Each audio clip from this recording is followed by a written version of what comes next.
Bismillahirrahmanirrahim. Assalamualaikum warahmatullahi wabarakatuh. Kepada Allah Subhanahu wa taala kita bersyukur, dan kepada baginda Nabi Allah Muhammad sallallahu alaihi wasallam kita bersalawat. Baik, pada kesempatan video kali ini kami dari kelompok 2 yang beranggotakan 5 orang. Saya sendiri atas nama Syamsul. Nah, adapun teman kelompok saya yaitu Muhammad Aswin, Arminda Bayanti, Tuti Alawiyah, dan yang terakhir yaitu Ahmad Fikri. Adapun materi kami yaitu mengenai teknik pengendalian grup yokan secara grup yokan atau secara massal. Nah, adapun pokok pembahasan kami yang akan kami urai, yang akan kami paparkan pada kesempatan video kali ini yaitu mengenai pengertian atau penjelasan mengenai pengendalian grup yokan, dan yang kedua yaitu bagaimana cara atau metode pengendalian grup yokan ini, dan yang ketiga yaitu contoh hama yang akan dikendalikan, dan yang keempat pada tanaman apa yang akan dikendalikan oleh serangan hama ini, dan yang kelima yaitu mengenai keunggulan pengendalian tersebut atau pengendalian grup yokan ini, dan yang terakhir yaitu mengenai kesimpulan. Nah, grup yokan ini merupakan salah satu teknik pengendalian tikus sawah yang dimana dilakukan dengan cara melakukan pemburuan langsung atau membunuh tikus secara fisik yang dilakukan oleh sekelompok orang atau masyarakat secara grup yokan atau secara massal.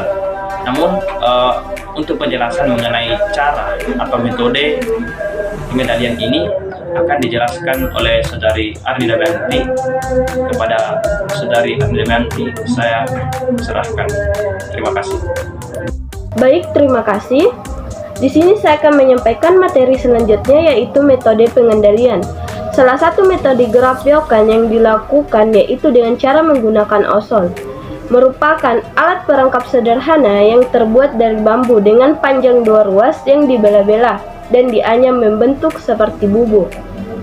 Hal ini sesuai dengan pendapat anonim 2012 yang menyebutkan bahwa peralatan dan bahan yang direkayasa dalam bentuk teknologi spesifik lokasi hendaknya memperhatikan kepraktisan, kesederhanaan, namun dapat memberikan hasil yang efektif. Grup yokan juga memiliki metode yang dilakukan dengan cara empos, gali, dan bunuh grup yokan. Dilakukan sebelum tanaman pada tempat-tempat yang menjadi sumber populasi, tanggul besar, tanggul irigasi, semak-semak, dan pematang saluran air. Gerakan ini melibatkan seluruh petani. Baik, mungkin itu materi dari saya serahkan ke pemateri selanjutnya. Baik, langsung saja contoh hama yang dikendalikan. Tikus sawah atau Rattus argentiventer adalah hama utama tanaman padi yang dapat menimbulkan kerusakan besar pada semua stadium pertumbuhan tanaman, mulai dari persaiman saat panen dan sampai ke gudang penyimpanan. Kerusakan parah akan terjadi bila tikus sawah menyerang tanaman saat masa generatif, karena saat itu tanaman padi tidak mampu lagi membentuk anakan baru. Tikus sawah atau Rattus argentiventer merupakan salah satu hama untuk pertanaman padi yang dapat menyebabkan tanaman puso atau gagal panen. Kehilangan hasil gabah akibat serangan hama itu hampir terjadi setiap musim tanaman dengan kerusakan. Terima kasih. Baiklah, saya akan melanjutkan materi tentang tanaman yang dikendalikan, yaitu tanaman padi. Produksi dan produktivitas tanaman padi di Indonesia sering kali mengalami penurunan, bahkan sampai terjadi puso akibat adanya serangan hama, diantaranya hama tikus sawah. Hama tikus sawah tanaman padi yang dapat menimbulkan kerusakan besar pada semua stadium pertumbuhan tanaman, mulai dari persamaian saat panen dan sampai ke gudang penyimpanan. Kerusakan parah akan terjadinya bila tikus sawah menyerang tanaman saat masa generatif, karena saat itu tanaman padi tidak mampu lagi membentuk anakan baru. Demikian.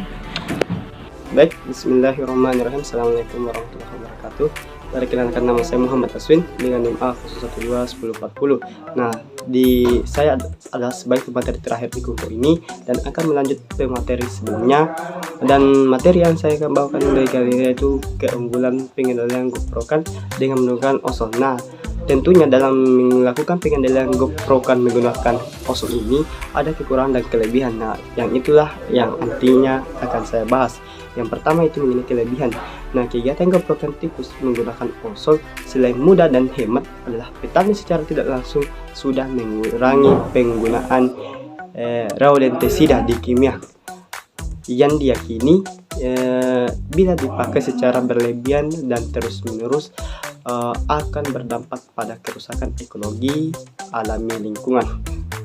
Kemudian kekurangan dari penggunaan tersebut ini, yang pertama itu metode pengendalian GoPro-kan menggunakan ozon ini tidak bisa dilakukan hanya satu orang, melainkan minimal 4 orang dalam kegiatan pengendalian GoPro-kan tersebut. Yang kedua, pada ekosistem sawah, jika petani memburu tikus secara GoPro-kan menggunakan ozon, produksi padi petani akan turun. Karena populasi tikus turun, otomatis populasi belalang akan naik karena tidak ada lagi yang memburu belalang tersebut dikarenakan tikus sudah musnah. Ya, jadi itulah dari kekurangan dan kelebihan dalam pengendalian GoPro-kan dengan menggunakan ozon. Nah, jadi kesimpulan dari keseluruhan materi ini yaitu produksi dan produktivitas tanaman padi di Indonesia seringkali mengalami penurunan bahkan sampai terjadi pusuh akibat adanya serangan hama, terutama pada hama tikus. Maka perlu dilakukan pengendalian, diantaranya pengendalian GoPro-kan dengan menggunakan alat ozon.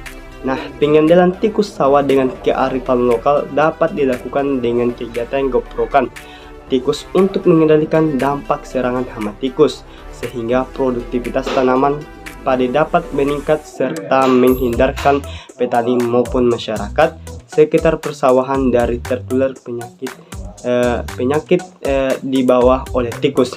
Melalui kegiatan ini tercermin kearifan budaya lokal tradisionalnya yang murah, mudah, sederhana, ramah lingkungan, dan mempererat silaturahim antar sesama para petani.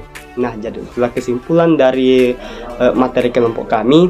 Kurang dan lebihnya mohon dimaafkan apabila ada salah-salah kata dari pemateri pertama sampai pemateri terakhir mohon dimaafkan. Wabillahi wal taufiq hidayah. Wassalamualaikum warahmatullahi wabarakatuh. Terima kasih banyak.